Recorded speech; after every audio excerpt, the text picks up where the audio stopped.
गांव में एक पुराना खंडहर था। गांव के निवासी रात होने पर वहां नहीं जाते थे।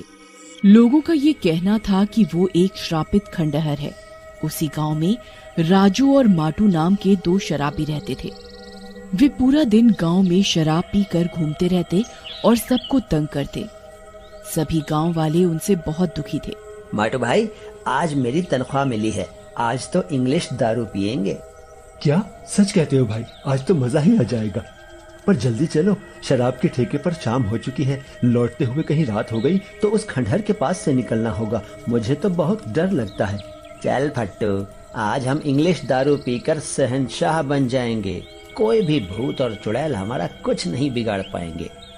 फिर वे दोनों शराब पीने के लिए शराब के अड्डे की ओर निकल जाते हैं। शराब पीते पीते उन्हें रात हो जाती है और वे खूब नशे में हो जाते हैं। वे झूमते झूमते अपने घर की ओर वापस आने लगते हैं। आते आते वो खंडहर के पास पहुंच जाते हैं।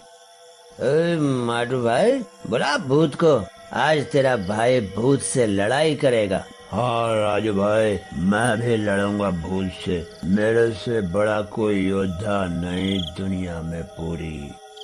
फिर वे दोनों नशे में आवाजें लगाने लगते हैं। भूत भूत, कहाँ है बे भूत? निकल बाहर खंडहर से, कर हमसे मुकाबला। भाई, लगता है भूत डर गया हमसे। तभी खंडहर में से कुछ डरावनी आवाजें आने लगती हैं।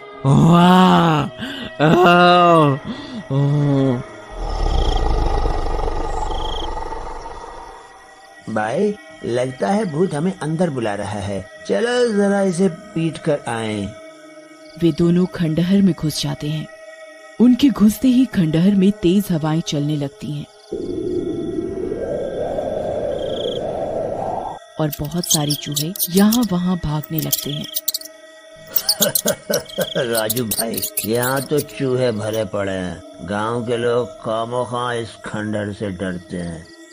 चलो वापस चलते हैं, सबको अपनी बहादुरी का किस्सा सुनाएंगे।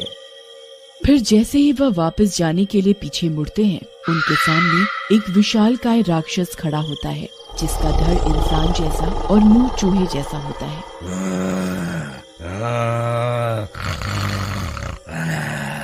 उसको देखते ही दोनों का नशा उतर जाता है। वे दोनों कांपने लगते हैं और हाथ जोड़कर खड़े हो जाते हैं। हाँ, तो कौन लड़ना चाहता है तुम दोनों में से मुझसे? बाहर से बहुत चुनौतियां दे रहे थे ना, आओ करो मेरा मुकाबला। महोदय, मेरे मुंह से निकल गई। ये माटो ही है, मैंने इसके कहने पर ही आपको ललकारा। मैं तो नशे में था, आप तो इतने ताकतवर हैं, भला मेरी कहाँ हिम्मत। ये माटो ही है। आप इसे रख लीजिए और मुझे जाने दीजिए, चूहा राक्षस जी। हरामखोर, मुझे फंसा रहा है। महाराज, ये राजू ही था। मैं तो इससे पहले ही कह रहा था कि रात होने पर यहाँ से नहीं जाएंगे, पर ये नहीं माना। आप इसे रख लीजिए और मुझे जाने दीजिए, चूहा राक्षस जी। शराब के नशे में योद्धा बन रहे थे। चलो, मैं तुम दोनों को जाने दूंगा, पर मेरी एक शर्त है। शर्त? कैसी शर्त राक्षस जी? मैंने बहुत दिनों से किसी इंसान का स्वाद नहीं चखा। तुम दोनों थोड़ा थोड़ा खून मुझे पिला दो अपने हाथ या पैर से, बस फिर मैं तुम्हें जाने दूंगा। राजू भाई, लगता है ये हमें मूर्ख बना रहा है। हम इसे अपना हाथ देंगे खून पीने के लिए तो ये हमारा हाथ ही खा जाएगा। हम भूत कभी झूठ नहीं बोलते, मैं बस थोड़ा सा काटूंगा।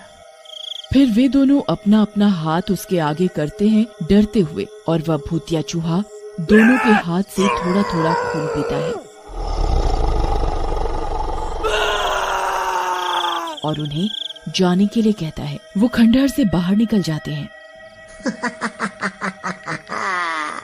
मूर्ख शराबी दोनों, इन्हें पता ही नहीं लगा कि मैंने इनके हाथ पर काट कर अपना हंता वायरस इनके अंदर छोड़ दिया है। अब ये भी चूहा बन जाएंगे और इनकी मदद से मैं पूरे गांव में अपना हंता वायरस फैला दूंगा। वे दोनों भी घर पहुंचकर नशे में होने की वजह से सो जाते हैं। फिर सुबह होने पर मैं तो तंग आ गई हूँ।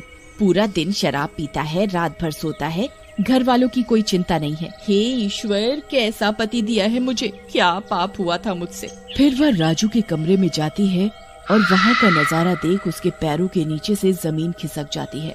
राजू एक बड़ा सा चूहा जैसा बन गया होता है। वह जमीन पर अपने पैर और हाथ के सहारे बैठा हुआ अनाज खा रहा होता है। उसके शरीर पर चूहे जैसे बाल निकल जाते हैं, आगे के 2 दांत लंबे हो जाते हैं, आंखें एकदम लाल और नाक चूहे जैसी लंबी हो जाती है। राजू रानी को देख तुरंत झपट कर उसे काट लेता है। रानी की चीख निकलती है। उसकी चीख सुन आसपास के पड़ोसी तुरंत उसके घर की ओर भागते हैं। राजू लोगों को आता देख चूहे की तरह छत पर बने टांड में घुस जाता है। लोग देखते हैं रानी जमीन पर पड़ी होती है और उसके पैर से खून निकल रहा होता है। अरे दैया, ये क्या हो गया रानी को? इसके पैर से तो खून निकल रहा है बहन, मैं थोड़ा नजदीक जाकर देखती हूँ। मुझे लगता है इसे किसी सांप या जंगली जानवर ने काट लिया है। चलो इसे तुरंत अस्पताल लेकर चलते हैं। जैसे ही वह उसे उठाने के लिए आगे बढ़ते हैं, रानी भी चूहे में बदलने लग जाती है। यह देखकर सब डर जाते हैं और वहाँ से भाग निकलते हैं। भागते वक्त वे राजू का घर बाहर से बंद कर देते हैं। हंता वायरस से एक और शिकार बन गया है अब मेरे मालिक का। अब मैं पूरे गांव को हंता वायरस से चूहा बना दूंगा। उधर माटू की पत्नी की आंख खुलती है तो वह देखती है उसका पति भी चूहा राक्षस बन गया होता है, पर वह समझदारी से शोरगुल न करते हुए उसे कमरे में बंद कर बाहर निकल जाती है। बाहर आकर उसे राजू और उसकी पत्नी के बारे में पता चलता है। वो सबसे कहती है, हम सबको समझदारी से काम लेना होगा। मेरा माटू भी एक भूतिया राक्षस जैसा बन गया है, पर वो बहुत आलसी है, इसीलिए अभी तक सो रहा है। मैंने उसे कमरे में बंद कर दिया है। हम सबको तुरंत गांव के डॉक्टर के पास चलना चाहिए। फिर वे गांव के डॉक्टर के पास जाते हैं। डॉक्टर साहब, अब आप ही कुछ कर सकते हैं, हमारी मदद करिए। डॉक्टर उनकी बात सुनकर तैयार हो जाता है और अपना बैग उठाकर माटू के घर की ओर चल देते हैं। वहाँ पहुँचने पर, जरा देख कर आओ, तुम्हारा राक्षस पति सो रहा है या जाग रहा है? वह खिड़की में से देखती है। वह सो रहा होता है। सो रहे हैं डॉक्टर साहब। ठीक है, कुछ लोग जाओ और उसके हाथ पैर बांध दो। मुझे उसका खून लेना है। उसी की मदद से चेक हो पाएगा कि क्या दिक्कत है। कुछ लोग माटू को बांध देते हैं। तभी अचानक उसकी आंख खुल जाती है। वह भी राजू की तरह भयानक हो गया होता है, पर बंधा होने की वजह से वो कुछ नहीं कर पाता। डॉक्टर उसका खून निकालते हैं इंजेक्शन की मदद से। छोड़ो मुझे इंसानों, छोड़ो, मैं तुम सबको चूहा लोक में ले जाऊंगा। छोड़ दे मुझे पागल डॉक्टर, मैं सबसे पहले तुझे ही शिकार बनाऊंगा। तेरी खैर नहीं है डॉक्टर। फिर डॉक्टर माइक्रोस्कोप के नीचे उसके खून की जांच करते हैं और पाते हैं कि उसके खून में हंता वायरस के जीवाणु मौजूद हैं जो सिर्फ चूहों में पाए जाते हैं। इसके अंदर एक खतरनाक वायरस है जिससे ये एक चूहा राक्षस बन गया है। ये जिसको भी काटेगा वो ऐसा ही बन जाएगा। क्या इसका कोई इलाज नहीं है? इसका एंटीडोट वैक्सीन मेरे क्लिनिक में है, मैं जल्दी से लेकर आता हूँ। फिर डॉक्टर जल्दी से हंता वायरस का एंटीडोट लेकर आते हैं और माटू को लगाते हैं। थोड़ी देर में वो ठीक हो जाता है। फिर वे राजू के घर जाते हैं और देखते हैं कि राजू और उसकी पत्नी चूहा बनकर टांड पर बैठे हैं। डॉक्टर पहले चूहा बेहोश करने की दवाई कमरे में छिड़क कर उनको बेहोश करते हैं। फिर उन्हें भी एंटीडोट इंजेक्शन लगाते हैं। थोड़ी देर में वे भी ठीक हो जाते हैं। डॉक्टर साहब, आपका शुक्रिया। जी, आपने हमारी और हमारे गांव वालों की जान बचाई। फिर वे उन्हें उस रात की घटना बताते हैं। हमें इस बीमारी की जड़ यानी खंडहर में छिपे मेन चूहा राक्षस को मारना होगा, नहीं तो वो किसी अन्य गांव वाले को भी शिकार बना सकता है। फिर वे सब टैंकर भरकर एंटीडोट ले जाते हैं और पाइप की मदद से पूरे खंडहर पर छिड़क देते हैं। वहाँ से राक्षस के तड़पने की आवाज आती है। थोड़ी देर में वह दम तोड़ देता है। इस तरह वे गांव वाले हंता वायरस के प्रकोप से बच जाते हैं।